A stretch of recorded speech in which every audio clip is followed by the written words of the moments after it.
अस्सलाम वालेकुम 10th class. आज का हमारा टॉपिक है गैल्वानिक सेल। इससे पहले हमने इलेक्ट्रोलिटिक सेल के बारे में डिस्कशन की थी और इलेक्ट्रोलिटिक सेल में हमने देखा था नॉन स्पॉन्टेनियस रिएक्शन होता है जिसमें एनर्जी दी जाती है और केमिकल रिएक्शन प्रोड्यूस होता है, लेकिन गैल्वानिक सेल उसके ऑपोजिट है। गैल्वानिक सेल में स्पॉन्टेनियस रिएक्शन होता है। स्पॉन्टेनियस रिएक्शन में क्या होता है कि जब भी कोई केमिकल रिएक्शन और उसमें हमें इलेक्ट्रिसिटी मिलती है, तो बेसिक डिफरेंस गैल्वानिक सेल का जो इलेक्ट्रोलिटिक सेल से है वो यही है कि यहाँ पे इलेक्ट्रिसिटी प्रोड्यूस की जाती है through a chemical reaction. Galvanic cell की डिस्क्रिप्शन से पहले यहाँ पे आपको थोड़ी सी एग्जांपल देके कुछ समझाने की कोशिश की गई। हम पहले उसको देख लेते हैं, उसको पढ़ते हैं, उसके बाद आगे इसकी वर्किंग देखते हैं। As describe earlier, the oxidation reduction reaction take place at the electrodes when fuse ionic compounds और the aqueous solution of the ionic compound are electrolysed. ये वही बात है जो हमने इलेक्ट्रोलिसिस में सीखी है कि इलेक्ट्रोलाइट सेल में क्या होता है। द रिवर्स प्रोसेस में आल्सो ओकर, तो इसका रिवर्स प्रोसेस भी होता है। अब रिवर्स प्रोसेस क्या है कि जिसमें केमिकल रिएक्शन के थ्रू इलेक्ट्रिसिटी प्रोड्यूस की जाती है। In other words, oxidation reduction reaction can be use to produce electricity. जब ऑक्सीडेशन और रिडक्शन रिएक्शन यूज किए जाते हैं इलेक्ट्रिसिटी प्रोड्यूस करने के लिए, इसको हम बोलते हैं गैल्वानिक सेल। हमने जो फ्यूल सेल पढ़ा था वो भी गैल्वानिक सेल की एक टाइप ही थी कि जिसमें इलेक्ट्रिसिटी प्रोड्यूस की जाती है। This can be understood with a very simple process. अब इस प्रोसेस को समझाने के लिए उन्होंने एक थोड़ी सी एग्जांपल दी है, उसको देखते हैं। Take a plate of zinc metal and dip it in aqueous solution of the copper sulphate. आपने जिंक मेटल की प्लेट लेनी है और उसको aqueous solution of copper sulphate में डिप कर देना है। After some time a pink layer of copper metal will appear on the zinc plate and the blue colour of the solution will become lighter. हमें पता है ये जो copper sulphate का सोल्यूशन है ये ब्लू कलर का होता है। तो जब हम जिंक मेटल की प्लेट को कॉपर सल्फेट में डिप करते हैं तो एक्चुअली होता क्या है कि वहां पे इलेक्ट्रोकेमिकल रिएक्शन स्टार्ट हो जाता है जिसमें ऑक्सीडेशन और रिडक्शन स्टार्ट हो जाती है। अब होता क्या है कि वहां पे ये कॉपर जो है रिड्यूस होगी, जिसकी वजह से कॉपर सल्फेट का ब्लू कलर का सोल्यूशन जो है वो फेड होता जाएगा या उसका कलर लाइट होता जाएगा। If the quantity of the zinc is enough and sufficient time is allowed, the solution will become colourless.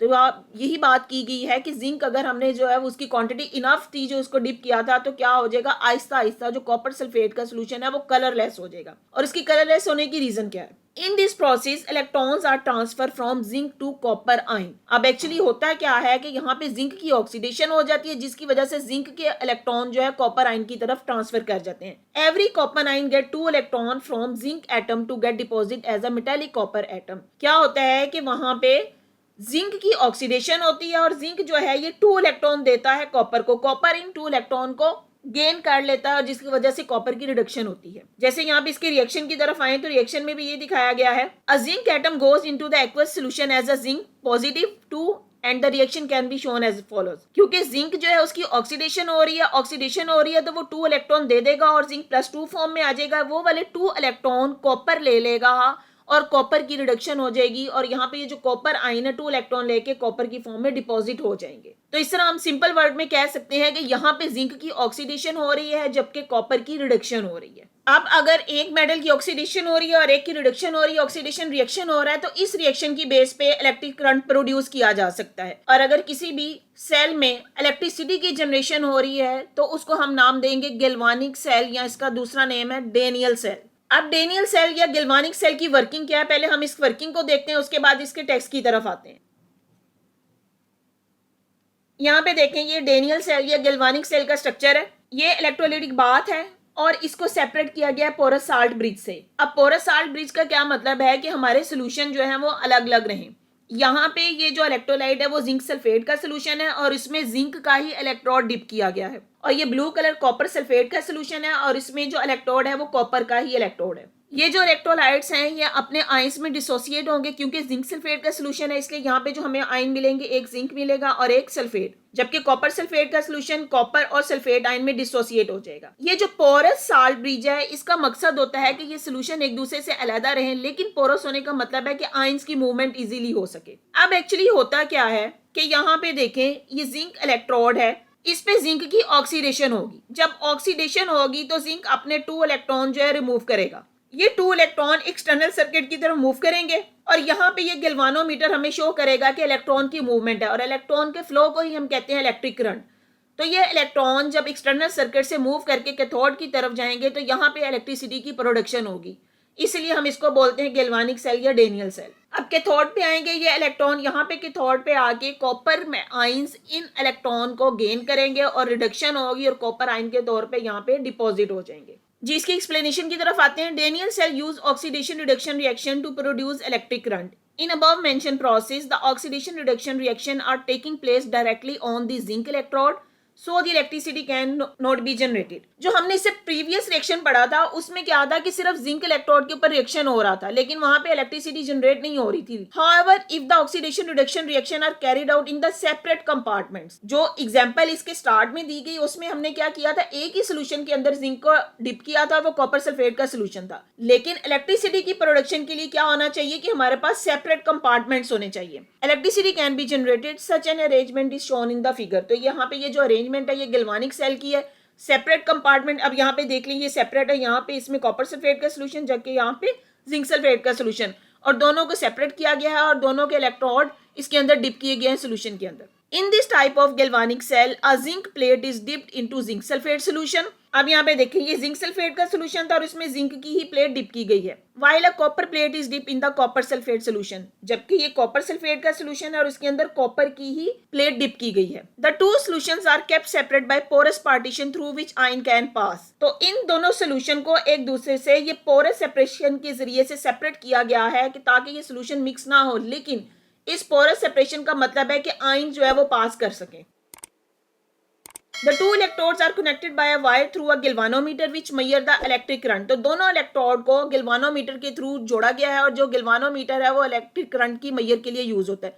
तो यहाँ पे आपका एक एमसीक्यू का क्वेश्चन भी बन सकता है कि आपसे पूछा जा सकता है कि कौन सा मीटर जो है इलेक्ट्रिक करंट के मेजर करने के लिए यूज होता है, तो आपका आंसर होना चाहिए galvanometer. At the surface of the zinc electrode each zinc atom loses 2 electron and goes into the solution as a zinc ion. Zinc electrode पे क्या होगा, जिंक अपने 2 इलेक्ट्रॉन लूज करेगा और जिंक आयन की फॉर्म में सॉल्यूशन में चला जाएगा। These electron travel through an external wire to copper electrode where they are used to discharge copper ion to copper atom which are deposited at this electrode. ये electron external circuit के through move करेंगे और copper electrode की तरफ जाएंगे। Copper electrode पे जाके इसकी रिडक्शन होगी, वहां पे कॉपर आयन इन इलेक्ट्रॉन को रिसीव कर लेंगे और कॉपर मेटल के तौर पे वहां पे डिपॉजिट हो जाएंगे। An oxidation reaction take place at the zinc electrode and it is called the anode. अब क्योंकि जिंक पे ऑक्सीडेशन हो रही है इसलिए उसको हमने कहा एनोड।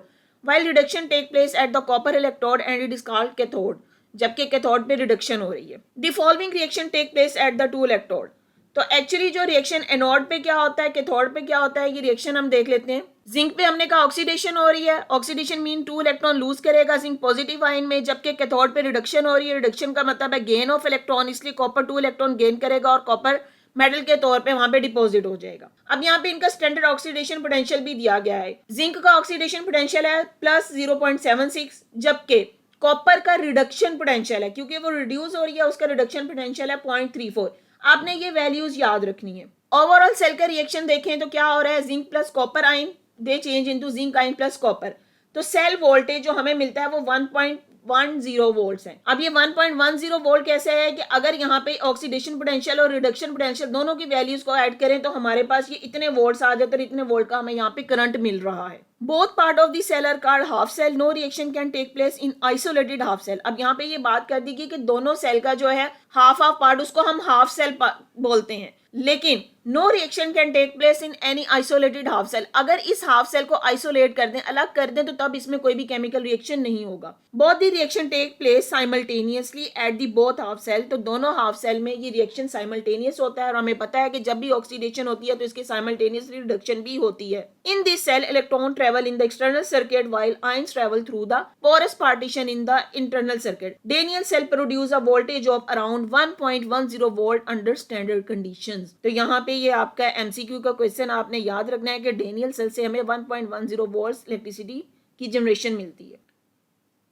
जी अपने क्विक चेक की तरफ आते हैं। आपसे पूछा गया है compare an electrolytic and a galvanic cell. अब आपके पेपर की पेयरिंग स्कीम के अकॉर्डिंग आपसे शॉर्ट क्वेश्चन और एमसीक्यू इस चैप्टर से पूछा जाने हैं, तो इसी तरह के क्वेश्चन होंगे। आपने इलेक्ट्रोलिटिक और गैल्वानिक सेल को कंपेयर करना है। कंपेयर करने का मतलब है आपने उसकी सिमिलरिटीज भी बतानी होंगी और उसके डिफरेंस भी बताने होंगे। जी यहाँ पे इसकी सिमिलरिटीज देखें मैंने जो लिखी है, both cell contain anode cathode and electrolyte. जाहिर बात है कि जब भी इलेक्ट्रोकेमिकल रिएक्शन होना है तो वहां पे हमारे पास इलेक्ट्रोड होने चाहिए, एनोड होगा, कैथोड होगा और एक इलेक्ट्रोलाइट होगा। And oxidation occur at the anode while the reduction occur at cathode. ये बात आपने याद कर लेनी है कि एनोड पे ऑक्सीडेशन हो रही है जबकि कैथोड पे रिडक्शन हो रही है। अब डिफरेंस क्या है इनमें? An electrolytic cell use the electricity to drive a chemical reaction. इसी बात को हमने कहा था कि यहाँ पे इसका जो है वो नॉन स्पॉन्टेनियस रिएक्शन होता है। Whereas a galvanic cell generate electricity from a spontaneous chemical reaction, जबकि galvanic cell में spontaneous reaction होता है जिसमें हमें electricity मिलती है। Electrolytic cell require an external power source while galvanic cell do not। क्योंकि electrolytic cell में हमने कहा non spontaneous reaction है, इसलिए यहाँ पे हमें external power source चाहिए होता है, जबकि galvanic cell में नहीं चाहिए। जी अपने next question की तरफ आते हैं। Next question है write down the reaction which occur in a zinc and magnesium galvanic cell. अगर हमारे पास गैल्वानिक सेल हो जिसमें जिंक और मैग्नीशियम इलेक्ट्रोड हो तो तब ये रिएक्शन कैसे होंगे? अब यहाँ पे आपने बात याद रखनी है, जब जिंक और मैग्नीशियम आ जाए तो मैग्नीशियम का जो ऑक्सीडाइजिंग पावर या ऑक्सीडेशन पोटेंशियल है वो जिंक की निस्बत ज्यादा है। तो अगर जिंक और मैग्नीशियम के दरमियान गैल्वानिक सेल बनाया जाए तो यहाँ पे मैग्नीशियम पे ऊपर ऑक्सीडेशन होगी जबकि जिंक रिड्यूस होगा। तो यहाँ पे हम इसके रिएक्शंस देख लेते हैं। जी देखें, एनोड पे ऑक्सीडेशन होगी जहां पे मैग्नीशियम की ऑक्सीडेशन होगी, 2 इलेक्ट्रॉन लॉस करेगा और +2 की फॉर्म में आएगा। जबकि कैथोड पे क्या होगा? कैथोड पे जिंक की रिडक्शन होगी और यहाँ पे जिंक जो है वो 2 इलेक्ट्रॉन लेगा और जिंक मेटल की फॉर्म में डिपॉजिट हो जाएगा। ओवरऑल रिएक्शन देखें तो यहाँ पे आपको ओवरऑल रिएक्शन भी दे दिया गया है। क्योंकि ये शॉर्ट क्वेश्चन है, आप इसके जस्ट रिएक्शन पूछे गए हैं तो इसके आप यहाँ पे इसके रिएक्शन भी लिख सकते हैं। जी आते हैं अपने नेक्स्ट टॉपिक की तरफ। Order of the reactivity of metal using the voltage data. Order of reactivity of metal, metal की रिएक्टिविटी का ऑर्डर देखना है। कैसे पता चलेगा कि कौन सी मेटल ज्यादा रिएक्टिव है? तो जिस मेटल का ऑक्सीडेशन पोटेंशियल ज्यादा होगा वो ज्यादा रिएक्टिव होगी। तो जितनी ज्यादा मेटल के अंदर कैपेसिटी होगी कि वो इलेक्ट्रॉन लूज कर दे, पॉजिटिव आयन बना दे, उसकी रिएक्टिविटी को हम कहेंगे कि वो ज्यादा है। The reactivity of metal can be found out by using voltage data obtaining from the galvanic cell. अब जब गैल्वानिक सेल एस्टेब्लिश किया जाता है तो इससे हमें जितनी भी मेटल्स हैं उनका वोल्टेज डाटा मिलता है। वोल्टेज डाटा का मतलब है कि हमें पता चलता है कि उनकी वोल्टेज कितनी। जिस तरह ऊपर गैल्वानिक सेल में हमने देखा कि जिंक का ऑक्सीडेशन पोटेंशियल +0.76 है जबकि कॉपर का रिडक्शन पोटेंशियल +0.34 है। तो वो हम इसको कहेंगे कि ये उसका वोल्टेज डाटा है। तो गैल्वानिक सेल के थ्रू हम किसी भी मेटल का वोल्टेज डाटा फाइंड आउट करते हैं और उसके थ्रू हम देखते हैं कि कौन सी मेटल कितना रिएक्टिव है। According to the available data, the reactivity of metal depend upon how readily it is oxidise और lose electron to form positive ion. If a galvanic cell is established between two metals, the more reactive metal will lose electron and form positive ion. जितनी reactive metal होगी उतना easily वो अपने electron को loose करेगी और उसके ऊपर पॉजिटिव आयन बनेंगे। The voltage generated by this measure the comparative tendencies of the metal to lose electron। तो यहाँ पे हम इस वोल्टेज के थ्रू देख लेते हैं कि कौन सी मेटल की कितनी कैपेसिटी है कि वो इलेक्ट्रॉन लूज करे। A higher voltage indicate that the difference in the tendency of one metal more reactive to lose electron in far more than other। तो जितना इनके दरमियान डिफरेंस होगा इलेक्ट्रॉन लूज करने का, वोल्टेज का डिफरेंस जितना ज्यादा होगा उसी तरह हमें हाई करंट की कैपेसिटी मिलेगी। If a cell is established between magnesium and copper, it produce higher voltage than a cell established between iron and copper. अब यहाँ पे देखें जो मैग्नीशियम है उसका जो ऑक्सीडेशन पोटेंशियल है वो होता है 2.37 और अगर कॉपर का देखें, कॉपर का रिडक्शन पोटेंशियल की हम बात करेंगे, रिडक्शन पोटेंशियल इसका होता है 0.34। अब दूसरी बात की गई आयरन और कॉपर की। कॉपर का तो यही 0.34 है, लेकिन आयरन का देखें तो आयरन का यहाँ पे ऑक्सीडेशन पोटेंशियल 0.4 है। अब इस एग्जांपल को समझें। मैग्नीशियम है, इसका 2.37 है जबकि कॉपर का 0.34 है। दोनों का रिडक्शन पोटेंशियल का डिफरेंस जितना ज्यादा होगा उतना ही हमें करंट मिलेगा। जबकि आयरन और कॉपर के केस में देखें यहाँ पे 0.44 है और ये जो है वो 0.34 है। तो दोनों का डिफरेंस कम है, तो इसका मतलब है कि हमारे वोल्टेज भी कम प्रोड्यूस होंगे। तो this will mean that magnesium is more reactive than iron because it has a tendency to lose electron more easily. तो जिसका जितना यहाँ पे वोल्टेज या ऑक्सीडेशन पोटेंशियल ज्यादा होगा उतनी उसकी कैपेसिटी है कि वो इलेक्ट्रॉन लूज करेंगे और यहाँ पे वो इतनी जल्दी ऑक्सीडाइज होगी।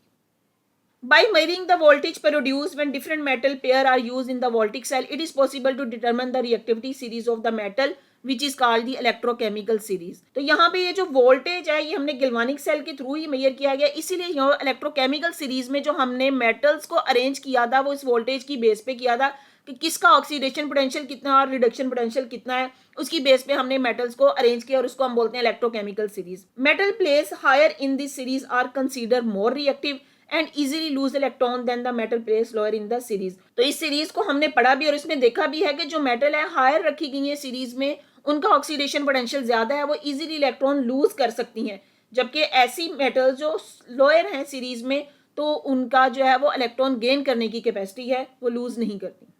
जी स्टूडेंट्स, अगर आपको मेरा लेक्चर पसंद आया है तो मेरी वीडियो को लाइक करें, अपने फ्रेंड्स के साथ शेयर करें, मेरे चैनल को सब्सक्राइब करें और बेल आइकन पे क्लिक कर दें ताकि हर आने वाली न्यू वीडियो सबसे पहले आपको मिल जाए।